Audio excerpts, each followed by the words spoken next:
Hi, I'm Kim, and you're watching Kim Wilson TV. My channel is dedicated to helping victims of narcissistic abuse get free and stay free. I want to apologize in advance for the blowing hair. It is about 36 degrees in my house right now. I think that's about 110. So I'm actually surrounded by fans. I'm really excited about this video. In this video, you're going to get a chance to meet David Holen firsthand. Now, David is a therapist, and I did a brief introductory video the other day and asked you if you had any questions for David. And many of you left questions, and I want to thank you. And David is going to answer some of those questions here in this video and answer some of my questions as well. David has been a psychotherapist for 25 years and was the first responder for first responders. So David is really well experienced when it comes to extreme trauma. Now, David offers therapy, counseling, consulting, and mediation. We've talked about mediation before, and I think mediation is a service that far more people should be using. Now, if you want to go no contact, but you are stuck in court litigation, child custody battles, or you're still dividing up assets and property, there is very little likelihood that you can go no contact. And this just leaves the portal for abuse open. If mediation would be of value to you, help you to go no contact, stay no contact, and still be able to communicate your message to the narc, I think it's worth talking to David about. So what's the difference between psychotherapy versus counseling? Well, counseling is going to be much more short term. It's not going to delve as deep, and it's not going to be long term, where psychotherapy is going to be much more intense therapy and digging deeper to the core of issues. But either way, David does offer both of these services. So many great questions left by our friends here at the channel. I encourage you to continue leaving questions because David is going to do future videos with us here at the channel, and those are the questions that we will draw on. So thank you guys so much. Now, the first question that David answered was from Letitia, and Letitia, thank you very much. She asked, David, I've lived my whole life being emotionally and verbally abused. Narcissistic abuse from my mother and my last boyfriend. I feel like I'm in pieces. Please help. I think what Letitia is describing is a life that feels shattered, fragmented, and I think most victims of narcissistic abuse would say that they have felt this way too. I certainly did. Thank you so much for your question, Letitia. Hi, Letitia. This is David. I appreciate your question and your comment. One of the most common things with people who grew up in dysfunctional families, especially with a narcissistic parent, is that we become fragmented in our personality, in our emotional responses and attachments to other people. And I'm thinking that's kind of like a parallel to what you're describing as feeling in pieces. And part of the process of getting back to a whole person again is learning to put those pieces back together. The second question is from Roxanne, and Roxanne and I have certainly been here at the channel together for a very long time. So I was really excited to see your question, my friend. Roxanne asks, can you help people with repressed memories from narcissistic parental abuse at a very early age? I have a lot of missing time. I have pain when connecting with other people. Roxanne wants to get the pieces of her life back, the missing pieces, the pieces that she had to repress as a result of being abused at an early age. Yeah, I saw that, and one of my initial response to that is that trying to help people recover lost time is, so I don't believe in value judgments, right? I don't believe in good or bad or right or wrong. I believe in what's productive. And one of the problems with repressed memory is that the only way you get it back is through hypnosis. And sometimes we shouldn't get it back, and we should just leave it as a blank spot and learn to fill the vacuum with our own self-love and healing. It's most of the time not good to get it back. For everybody it's different. So I might have not got a lollipop, and that was a horrendous experience for me. And you may have been beaten and sexually abused, and that's a horrendous experience for you. So it's different for everybody. But as soon as I start trying to recover whatever that trauma was that was so bad at that age that I've repressed the memory and turned it into lost time, I'm opening wounds that don't need to be reopened. This is a really tricky situation and would depend on where you are today with your recovery. I would really consult with an expert before considering opening this can of worms. Our friend Great Lakes Doug has left a question for David as well. I would love to know why, after almost 4 years, everything still plays a repeated battle scene in my head. I wake up to these thoughts and memories, and they run continuously throughout the day.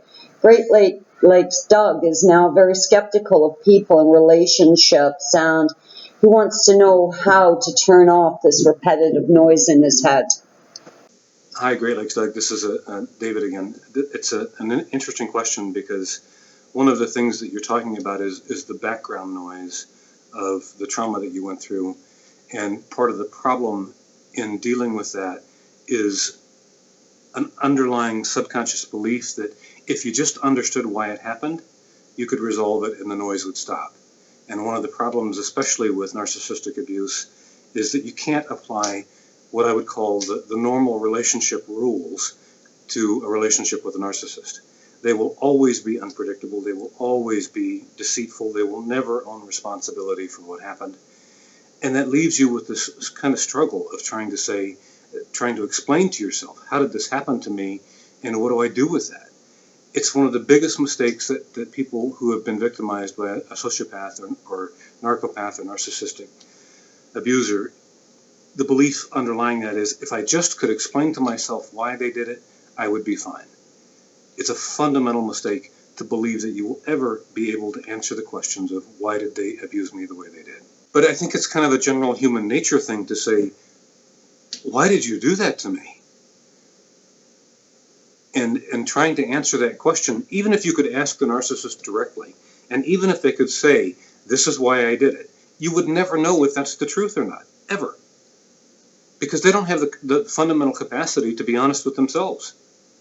The things that happens with people who have been victims in a toxic relationship is that there's this underlying belief. We talked the other day about having blinders, and when we love somebody and they profess to love us, we don't want to see all the red flags.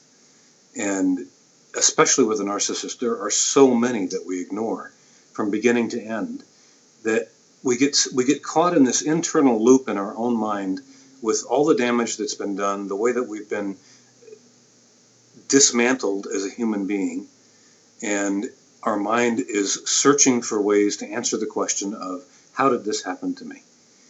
And as long as you hang on to that question, or all the versions of that question that happened, that occurred to us, you'll never find answers. And as long as you can't find an answer, what's really happening is that you're giving the narcissist power to still control you, even though it might have been 20 years later. You may have been done with that relationship for 20 years, and you're still trying to figure out why, and you're still letting the narcissist control your life today. And so my approach to working with victims of narcissists, and I've been one. My dad was a narcissist that totally screwed up my mid to late teens, and I know what it's like. I lived out of my truck for a year and a half at 16 because of what my dad did. And I started realizing that, I had this aha moment one day when I thought, maybe it's not me that screwed up, maybe it's my dad. And as soon as I started to let that thought grow and get some ground and realize that all of the what I would call misattributions or beliefs, erroneous beliefs that I had about me because of all the brainwashing my dad did, started to fall away. And as soon as they started to fall away, I started to put me back together. We become so disintegrated, and I mean that just the way I said it, disintegrated as a person as the result of narcissistic abuse, that we don't have the capacity until we stop trying to answer historical questions that really have no answers. Once we stop doing that, we can start the healing process and put ourselves back together. Really great question, Doug, and I think it is that looming question for so many of us. Why me?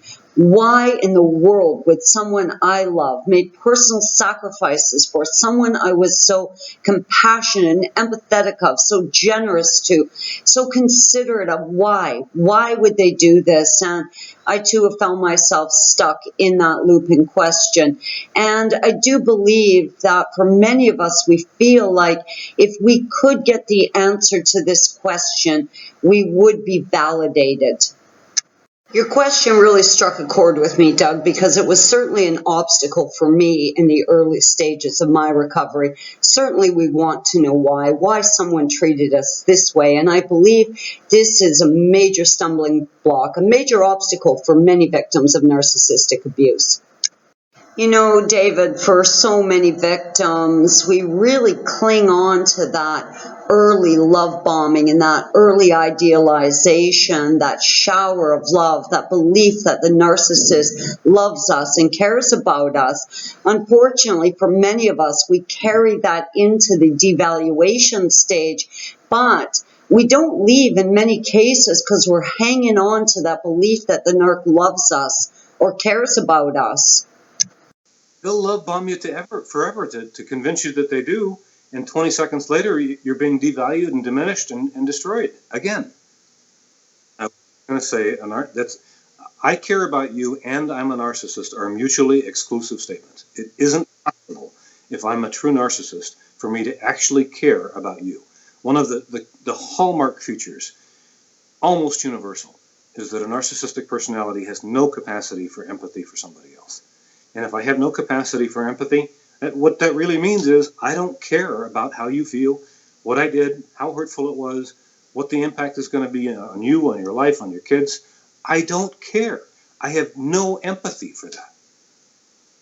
And you can't ever forget that a true narcissist has zero capacity for empathy.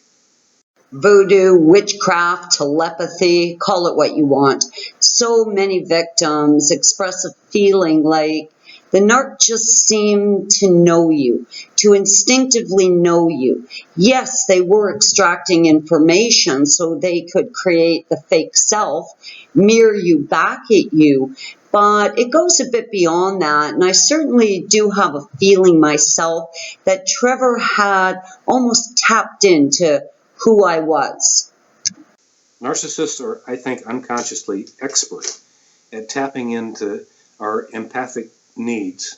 They'll tell you exactly what you need to know without you even knowing that you needed to hear it.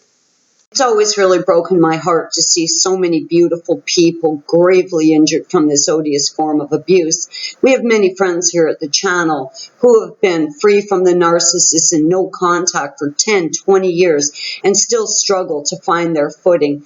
When you really find yourself up against a brick wall and healing and finding your stride and finding the success and love in your life that you truly do deserve, when this becomes too great of a challenge, I really encourage people to seek some help. We all deserve to move away fluidly from this abuse and restore our lives in a really healthy and positive way. I really want to encourage you to get some help if you have found yourself unable to really start to make the journey on a healing path. If you are still wallowing in the misery that ensues from narcissistic abuse, in many ways the narcissist is still controlling your life, and severing from the narcissist is so important. Guys, I love you lots. I really want to thank David for taking the time to answer your questions and answer my questions. Please continue to leave questions for David because we will do future videos with him. And I want to thank you all for participating and making this video so much fun for me. Guys, I'm Kim. You're watching Kim Wilson TV. I hope you're having a great narc-free day.